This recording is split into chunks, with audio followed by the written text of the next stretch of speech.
Welcome to the Success North Dallas Young Executives. Today we're interviewing community leaders, business owners who have navigated, and we've dubbed this turning crisis into opportunity. So welcome to the show. We have Jesse Castaneda with State Farm, Kim Toller with ID 360, and Jonathan King with BT Furnishings. If you all would like to each take a few seconds and go ahead and introduce yourself. I'm Jesse Castaneda with State Farm Agency out of Farmers Branch, Texas. 16 years in the Marine Corps to date, and I just want to be able to help, partner, guide, and or educate people with what I do. Hi, I'm Kim Zoller. I'm with ID 360. We've been in business for almost 30 years, and our whole goal in our business is to serve, grow, and develop.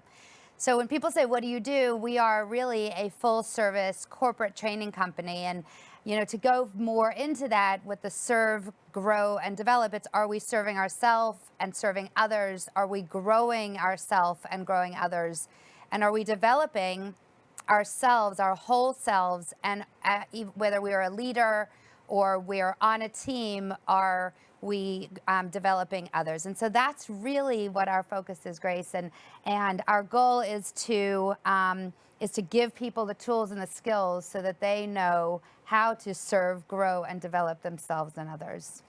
Awesome. And I'm Jonathan King, Chief Operating Officer of BT Furnishings. We're a local furniture retailer here in DFW with 4 locations, also a growing e-commerce business, and our purpose is to transform people, communities, and homes. Awesome. Well, thank you all for being here. Thank you for taking time out of your day and coming down to the Real News PR studio on this cold, rainy afternoon. We greatly appreciate it. So Jonathan, we'll start this question with you, and then we'll pass back down the line to you, Jesse.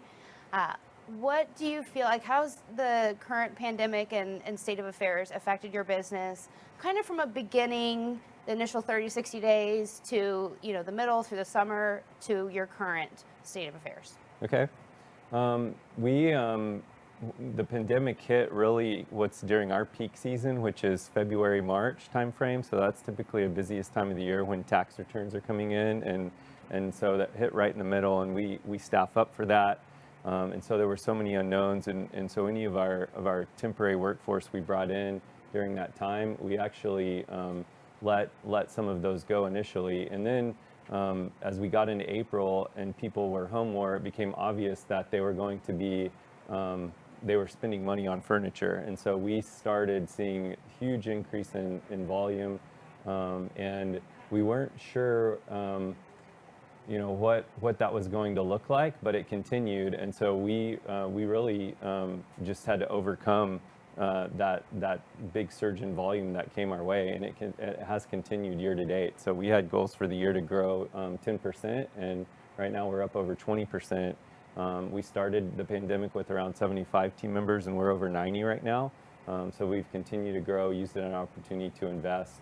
In the middle, it really got to be where it was kind of a new normal. Things kind of, stabilized a little bit, and everyone got used to it. We had several employees that were hit really hard with either had COVID themselves or had family members that had it, and we actually implemented some new bereavement policies as a result of some things that occurred to us during the pandemic. So it was I think it's been a positive thing for us.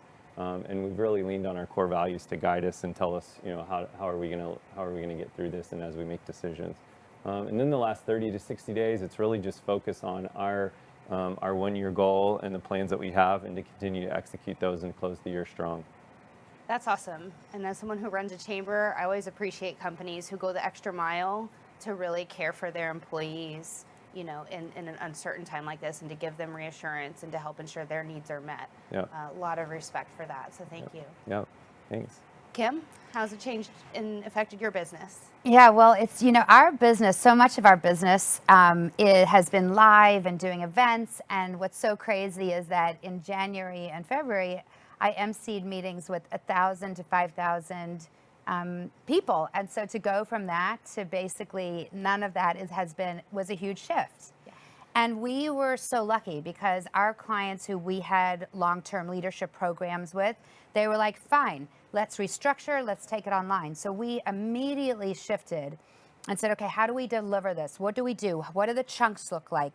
How do we give them these skills on a computer? I mean, we've done training before, a lot of training on demand and through Zoom and things like that, but they've been very short and they haven't been programs. It's like a one-time event.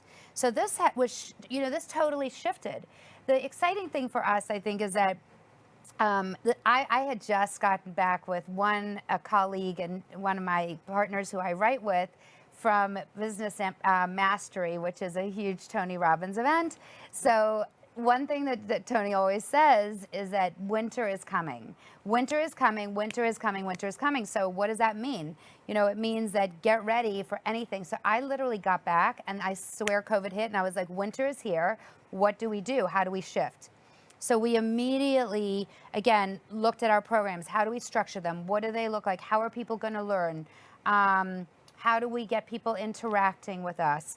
I immediately, our Professional Edge online course that was selling for, at the time, around $600, immediately offered it for free for anyone who felt like they needed to get some continuing education. Again, like our goals, like I think about our values of serving, and that was immediately, okay, how do I serve people? I started posting things on LinkedIn that, it's funny because it's almost like, is it self-serving or is it serving others? And I felt like everyone was like, thank you for that message. So that shifted. I'll tell you the most interesting thing, Grace, that shifted for us was that within that serving and giving away and doing anything we could, is that one thing that I have really been focused on in my own life is mindfulness and just meditation and really staying present. And so I had clients who said, what do we do? What do we do? They were so freaked out. And we started leading them in mindfulness and meditation every day, like having team meetings. And what's crazy about it is that the state of North Dakota, I am still working with them 6 months later, 3 days a week.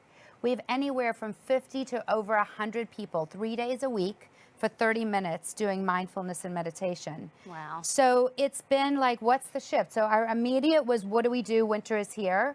We immediately started having every other day team meetings on, okay, what does that mean for us? How can we reinvent things? Then we went into that middle of like continuing to serve. Okay, now what do we do? And how do we shift our programs? What can I do? So I started developing more online courses. And in the last 60 days, in fact, this week, we're launching a 21-day journey of mindfulness. And the whole purpose is feeling overwhelmed, feeling bombarded, and what do we do about that? So that's really been our shift, is how we can serve people to grow during this time and to look at really what are the positives of taking this time. Our business has been very client-focused, very internally focused. Our team is stronger. Really, like we've focused on that completely, intentionally.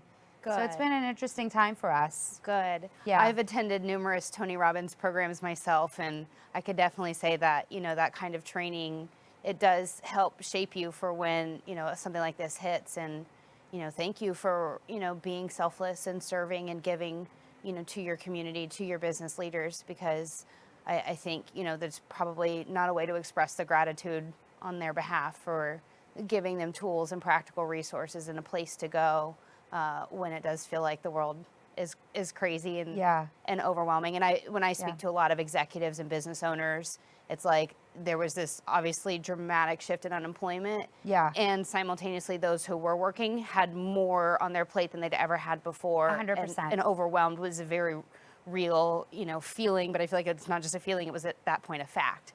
And so, giving them tools for that was I mean, I said to someone, I'm working harder than I ever have. And they said, well, I don't know if you guys experience this too, but it's like, yes. They said to me, Kim, that's ridiculous. Like, why are you working harder? And I said, well, you walk into your kitchen or wherever your computer is, and you're working. And then you're working and working. And there's not that, like, I'm going to go somewhere for lunch or I'm going to meet someone. So I definitely think it's just really about, how to reframe for yourself constantly, and learn from other people to do that. That's awesome. Jesse, tell us about your last couple months. So I would say at the very beginning for me, it was a very easy shift because of the tornado that happened back here in Dallas in October of 2019. At that point in time, I was like, all right, I don't have a plan in place in case my office blows away. So, given that unfortunate situation and being that really we're risk managers at the end of the day for, everyday things that happen to people, much smaller team than you guys. We're office of 5 right now. Sat everybody down, talked to them all, just, hey, what are you grateful for type of questions. I don't plan on firing anybody. We're going to figure this out day by day and just set a plan in place. We met every single morning virtually and then kind of seeing where everything was going. Eventually started going probably 1 day a week to the office, 2 days, 3 days, 4 days, and we're all there all the time at this time. In the middle, it's just kind of, I would say it's definitely been very profitable. We've managed to reach a lot more people. 'Cause, again, a lot more people are home, as you alluded to, being at home, working on your computer in the kitchen. So we've actually had a better opportunity to actually reach people, whereas before a lot of people tended to be at work or it was hard to get hold of people. And I would say in the last few months, it's been very, very profitable. Definitely, I opened up in January of 2019. I'd say probably the last 3-4 months have been the most profitable months I've had since I opened it up. And then to answer the final question, I'm already starting to plan for next year and just trying to see how we're going to do about it. Also, we're trying to, just Jonathan alluded to earlier, trying to finish strong. We've been doing really well. And I already kind of have a plan solidified. However, I would say my 2020 February compared to my 2021, it's not going to look different. Awesome. And I just want to say something I really admire about Jesse. He is one of our chamber members, so I know him a little bit more personally, but this is a man who does his business old school, and he picks up the phone. I send him a text message, and I don't think he ever texts me back. He picks up the phone and calls. And so I imagine that quality of customer service is part of what, makes you and your brand as well, very recognizable, differentiated than just, I'm going to send an email and hope that they open it. So Yeah, no, that's the one thing. One thing all my employees say these days is like, welcome to Jesse Castaneda State Farm family, because at the end of the day, people ask me, well, take care of me like you would take care of your mom. And I was like, the reality is I take care of you. Actually, I take care of my mom the way I take care of you. Because at the end of the day, I only like doing it one way. I like to do it right the first time, so I don't have to turn around doing it the second time. There's wisdom in that's for sure. So you all kind of already touched on these, but we'll just expand a little bit more. Was there anything particular, again, that you had to navigate as it pertained to your employees, with them working from home, homeschooling kids? Again, you mentioned those who had been sick, offering them bereavement policy. Is there anything you want to expand upon your leadership philosophy and style, particularly as it pertains to serving your people? And Kim, we'll start this one with you. Okay. I think that for us, it's, one thing that you said, Jesse, that it made me think, of course, we do that. And is that starting every single meeting with gratitudes. I mean, that's a huge thing. There have been all these studies about gratitude. And one of the things that they say is that what are you grateful for? Not what are you grateful for in general, but what are you grateful for in the last 24 hours? And that's how you really change the wiring in your brain. And that is what we focused on with our team, our employees. We had many more meetings and many more. And they were just like, how are you doing? What's going on? What are your challenges? We worked around kids' schedules a lot. If someone was busy for a meeting and they said, well, I won't join, we said, nope, let's figure out another time so that we can do it. We worked sometimes, many more nights really, because it worked better for them. So it was just a constant shift of that, and just what we were doing for our clients and saying, go learn, go do other things. I did a certification through Yale on mindfulness-based stress relief, and I did, I did things, and then everyone else, I said, okay, everyone else do something. So, and it put it in your workday. So then everyone was doing something to grow and to learn and to enhance their skills. And that's truly what we focused on, Good. internally. Good. Jonathan, we'll bounce to you. Yeah, so for us, we have, obviously as a retailer, there's some employees that have to be in the office, so to speak, but we were fairly fortunate that we had a tech setup that allowed us, for anybody that could work remote, we immediately sent them remote. And the other thing that we do is we operate on the entrepreneurial operating system off the book Traction by Gino Wickman. And that EOS framework really provided us with a focus on outcomes versus managing how they do the work. And so every quarter we set rocks, which are usually 3 to 7 priorities we want the business to focus on. Each team member has their own rocks, and so we just continue to focus on those rocks and on those outcomes, not necessarily are you need to homeschool your kid or whatever you need to do. That's fine. We still have those outcomes, and however we need to get those done, we did that. And then we also, because we did have team members that were in store, they were still customer facing. We just asked them and said, "Hey, what are your concerns? What do you need?" And we had several virtual town hall meetings that we held, and any suggestions that they had that were reasonable and that we could do, we just did it. So if it was relative to safety, if it was putting up the plexiglass at the counter, or hey, we need more masks, or whatever it was, we went ahead and did it. And then we also, from an employee perspective, if there were any team members that were uncomfortable coming to work, we just said, no questions asked. All you have to say is you're uncomfortable, and we'll immediately allow you to take all your PTO. And if you exhaust all your PTO and you still aren't comfortable, let's talk. And we actually had very few team members take advantage of that, but as time went on, we left that policy in place, and depending on people's personal situations, their thoughts on what they were comfortable with versus not actually morphed over time. And we continued to just say, hey, if you're not comfortable, all you have to say is you're not comfortable. We didn't ask any follow-up questions. We just let them take the time off, and that was huge.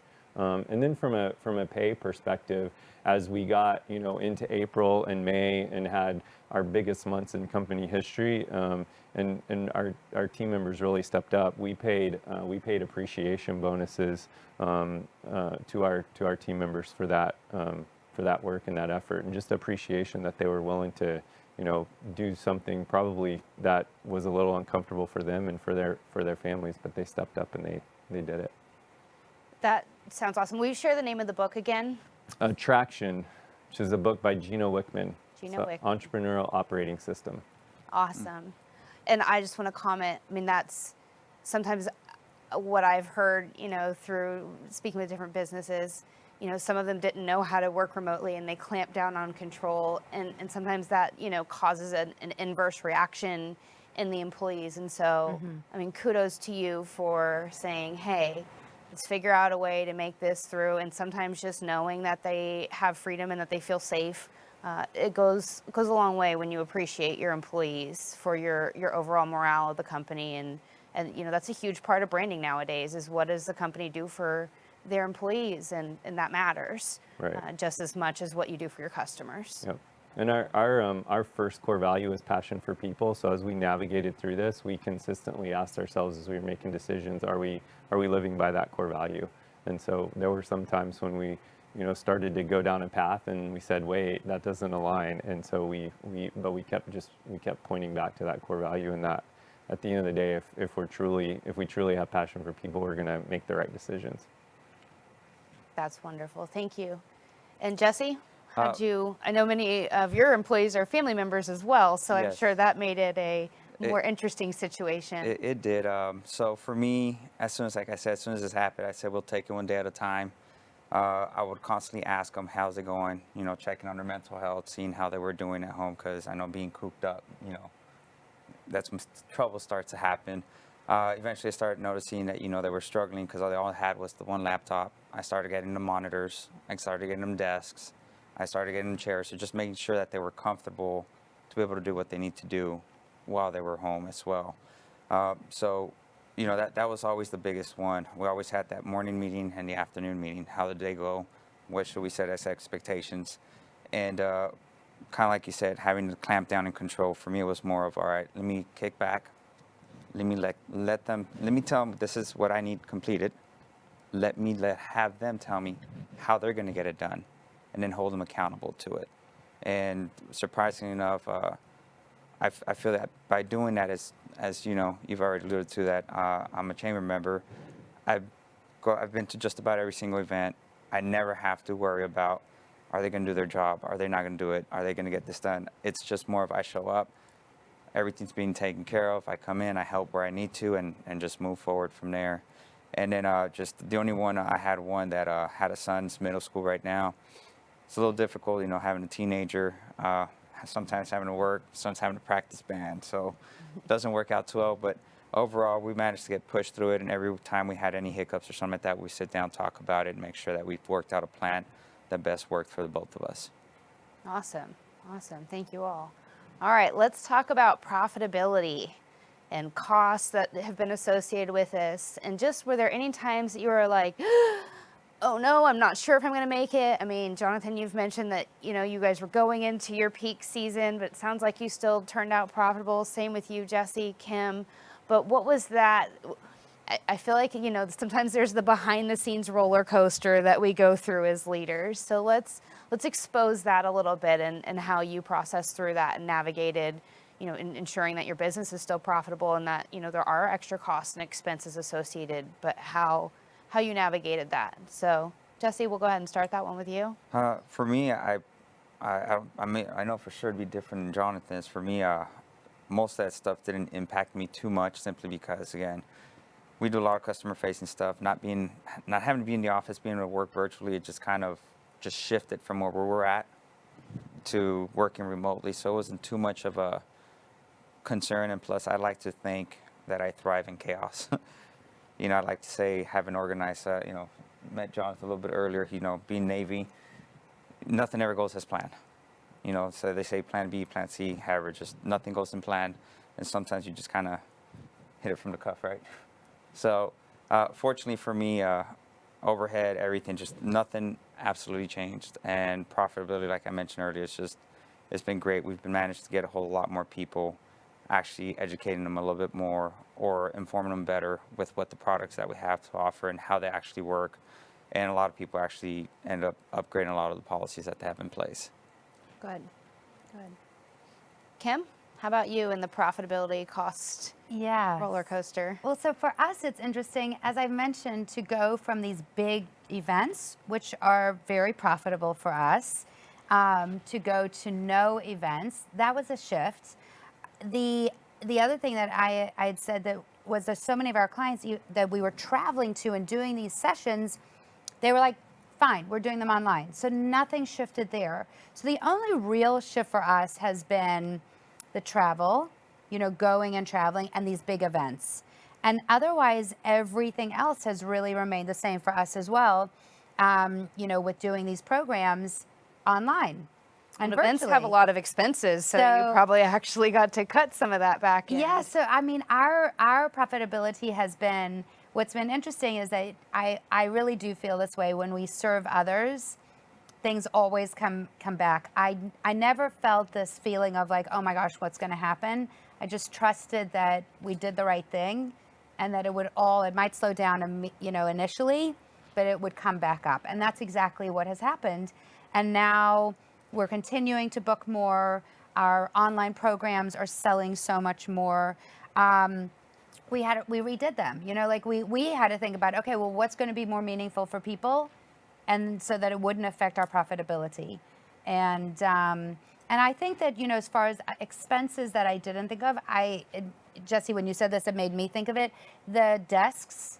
I said, I could see where people were sitting, and so we got stand-up desks. We found a great vendor for that. I got a really cool desk, things like that I didn't, those were expenses that we didn't think about, but there was a lot of saving in all these other expenses. And if you need any more furniture for your employees, we've got the guy right here. Yeah. Who knew? Yeah. Where were you when I needed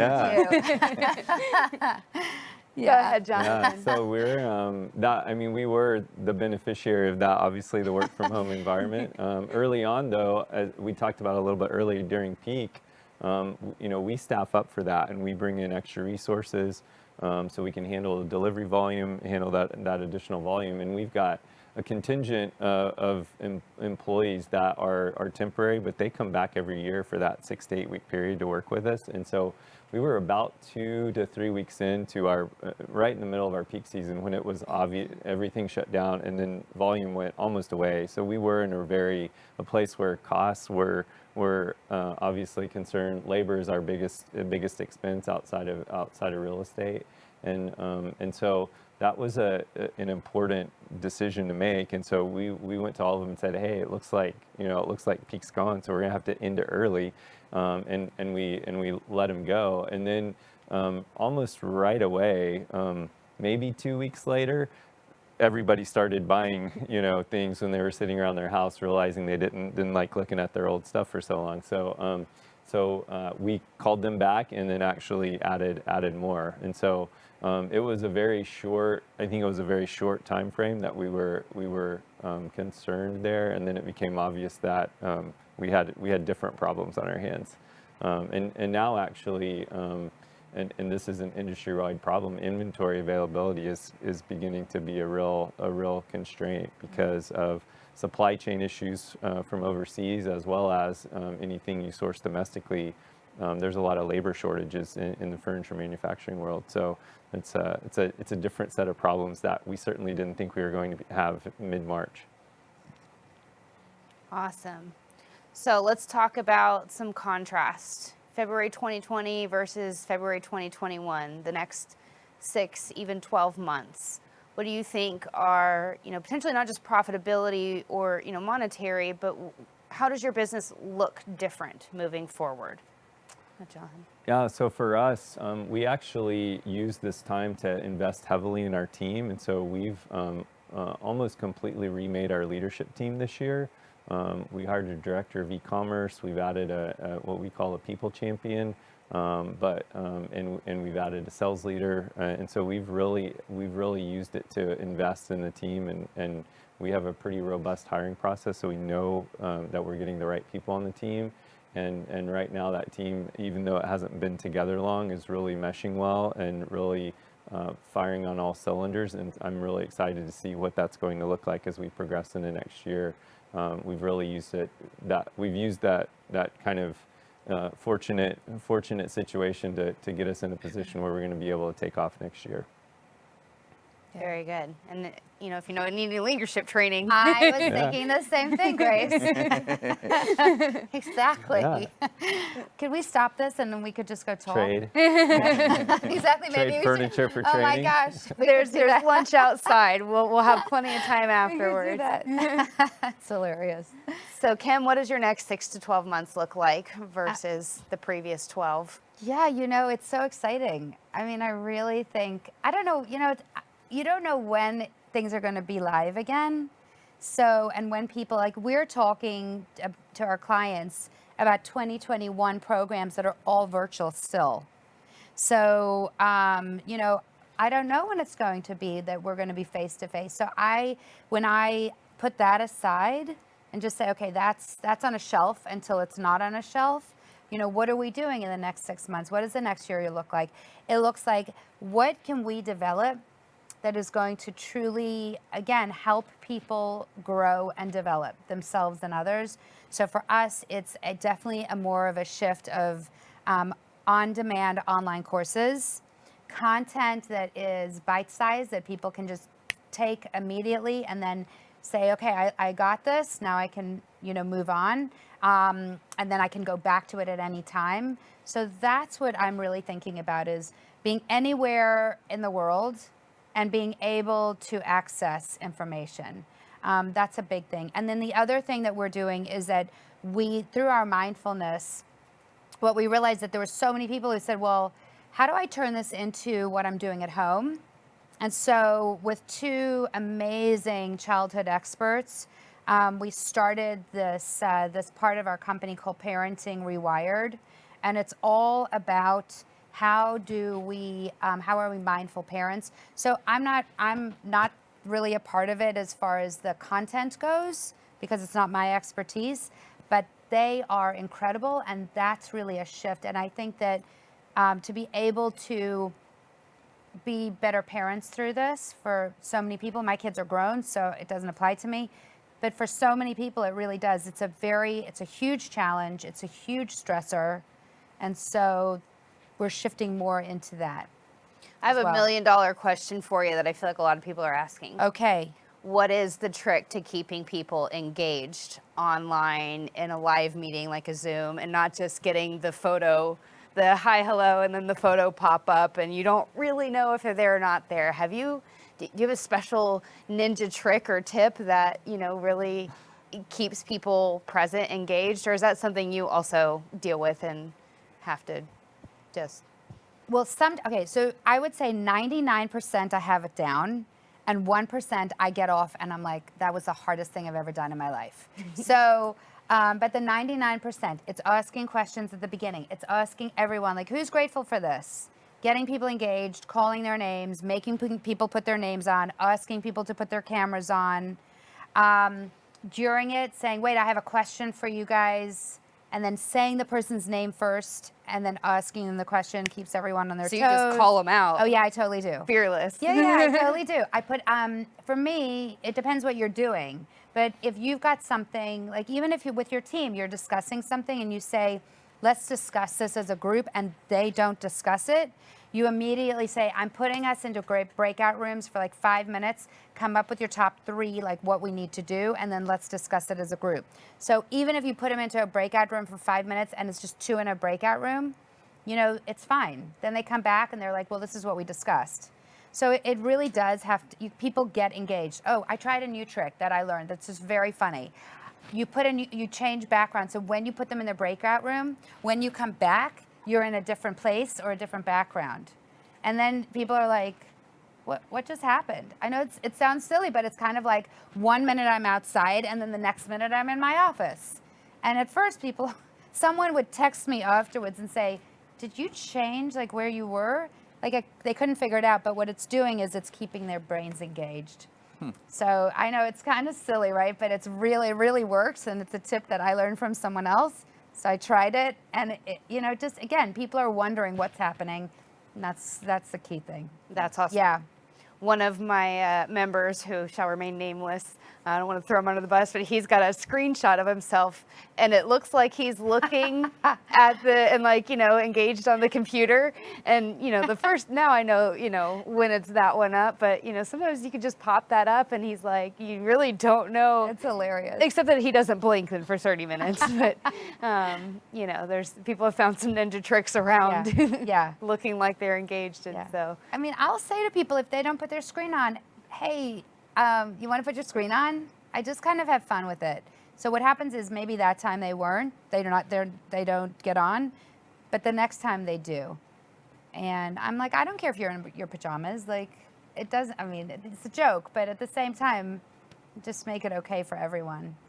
And I think that's, what needs to happen is does just need to be a safe space. If, things aren't perfect. I have a cat, and she's got a cone on because she has allergies and will scratch her face. And so she just loves when I'm on a Zoom or a web meeting, and I'm just like, lay down, cat, or throw her on the floor, but she wants to pop back up. And I'm just like, you know what? This is it. This is my cat with a cone that wants to be on the Zoom meeting too. So you know what I think people need to understand that there's a freedom. Like, we went through these really strict levels of professionalism, and that it's not necessarily a lack of professionalism, but that there has to be grace, that people know that kids are interrupting. And you might need to take a shoe off and throw it at them, and keep smiling. But I mean, the whole thing is connecting, right? I mean, everything you guys have said too. It's all about connection. So that's how my whole goal is: how can we connect and get people connecting to keep them engaged? As long as they feel connected, they're engaged. Good. And the cat thing is one of those things. It's hilarious. Like how you'll be sitting in a meeting and someone's cat just walks around on the screen. You're like, that's hilarious. So it does. I think it brings, the human element. It does. We're people. We have families. We have pets. We have, things that want to walk in front of our screen, and we just have to roll with it. So. Yeah. So Jesse, how does the next 6 to 12 months look different for you? So right now, I would just, like I said, mentioned earlier, I would say it's probably just going to go back to like a 2019 to 2020 type of version, just with bigger, better, higher goals that I'm going to have the team. Again, I'm going to have my bullet points. This is what I want done. I'm going to afford them the opportunity to tell me how it's going to get done. Also, at the end of the year, we tend to do a lot more things, where it's doing more outings, more luncheons, more dinners. Hopefully go and try, the 10 different guns here pretty soon next month. So looking forward to that. I really like what, you guys are saying, doing more training, more leadership training.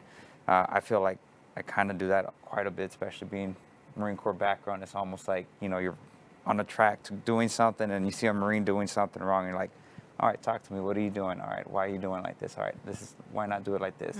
So it's just more of continuing that growth mindset to continue doing better, growing for oneself, and just I really love what you guys saying. It's if it's not in line with what we're doing, we got to kind of bring it back and get back on track to what we're supposed to be doing. Yeah, I think this has either required, or for those who haven't, to really have a clearly defined mission, vision, values. Those basic parts, 1, 2, and 3 of a business plan that sometimes people forget that needs to be their navigating compass. And so, keeping that plumb line within your organization so that all of your people, your employees, your staff, even your customers know that that's the heartbeat with which you live by is really powerful as a business owner. So let's talk about leadership.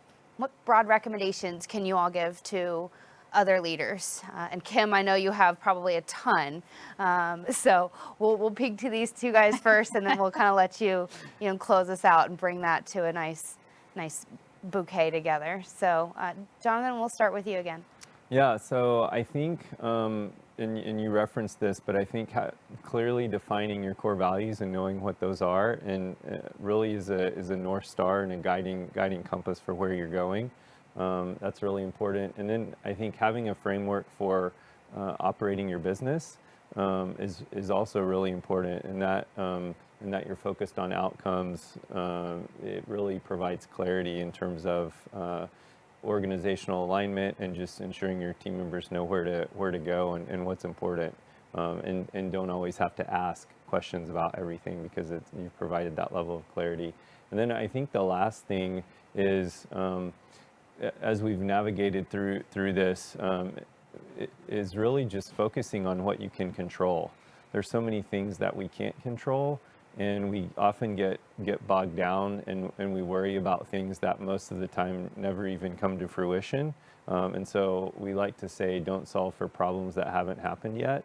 But sometimes we spend a lot of time in that what if mode instead of focusing on what the knowns are and then executing based off of that. And I think this pandemic and this year has really highlighted, probably more so than many other situations, just entrepreneurs at the end of the day are always faced with unknowns.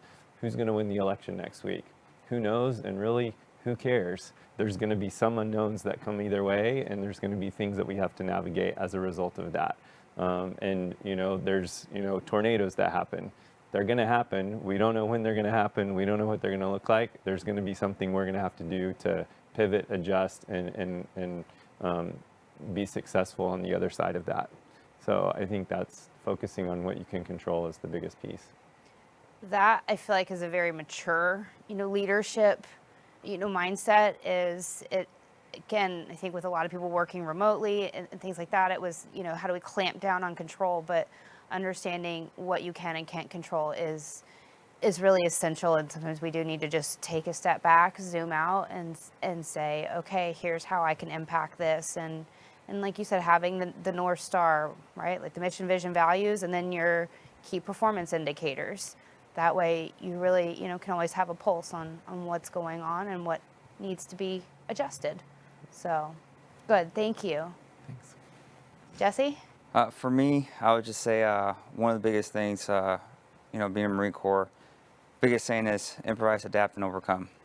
So that's one thing I train to my team all the time. Also being disciplined with what they have to get done for themselves, not just within my business, but also outside of my business, because what happens outside of business sometimes comes into the business. Also teaching them resiliency. I think that's something that's very, very important. And then just the last statement I'll definitely make is the one thing, it's always passing the baton over.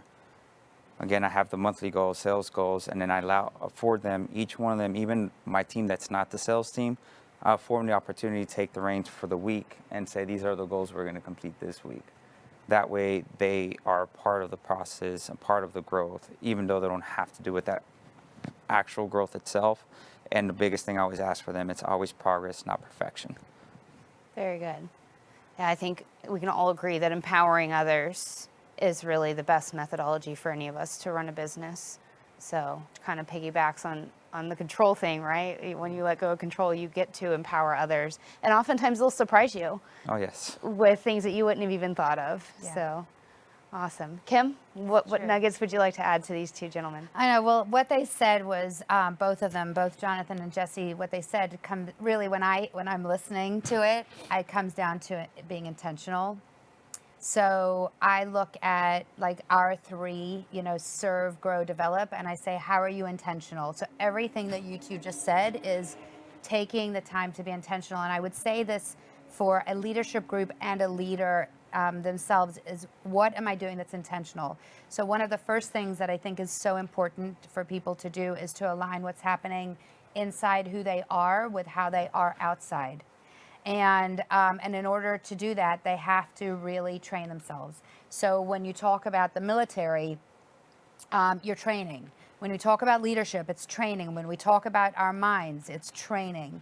So everything that we're doing in leadership is training ourselves internally first, and then training ourselves and how we behave, that it aligns with what we want our teams to do. So I really think that if you go into things with that outlook, that it changes everything about who you are as a leader and how it affects your people. And then, of course, there are all the things that you do, like set your rocks and manage to your outcomes and all this, specifics from, your KPIs and things like that. But to really get people engaged and motivated intrinsically, there really is an alignment of intentionality. Awesome. Yeah. Am I allowed to add my own nugget to the leadership Yeah, of conversation? course. I think one of the most valuable qualities of a leader that I have experienced is humility, and being able to, right? And it's that, like, there's a continuum, almost a tension between, you have to be confident Right. in the decisions that you're making and in leading, but also being very humble and being open to new information, wisdom, an idea from somebody that might not be yours, and there might not be your favorite person, or whatever the things are, but being able to take a step back and say, Yeah. again, I think we all have had either a manager, a leader, someone in our life who's just as willing to take out the trash or clean the toilets as, to ask them to do something, that might be outside their comfort zone, or ask them to push a little bit harder. But I think, leadership really needs to have that element of humility in order to also operate in its best intentions and allow people to be empowered and to release the control, and to be okay being wrong, or having not made the best decision, and that there being a better option out there. So that's my number one, I think, character quality that I look for in a good leader. So Well, I think it goes back also, Grace, to what you were saying, even about being yourself through this time. I think that's where humility is so come in for us. Like, just be real. Like, I filmed something the other day, and I was wearing a flannel shirt, and someone commented, "Do you think that's professional?" And I'm like, okay, well, it's me. So I guess it's professional, It's just we're living in a different time, so it is really being real. yeah, and I think authenticity is becoming, people are quick picking up. We've all seen, a Facebook post or something on social media that just does look like it was copy and pasted, or thrown up there because it sounds good, but that's not really the integrated part of that person. And so we can sniff the incongruency even from 6 feet away. Yeah. And I think authenticity is also a huge one. Yeah. Gentlemen, anything else you'd like to add to the conversation? Final comments? Oh, thank you for inviting us. Awesome. Yep, thank you. Awesome. It's been an honor. Well, we do just want to say thank you to our sponsor of the Success North Dallas Young Executives, High Profile Staffing. And we do have gifts for you guys, which I will give at the end, but we have gift certificates to both 12 Cut Steakhouse and to Starbucks as a thank you for coming out here. So we really appreciate your time. Thank you all for joining us today. Have a great Wednesday.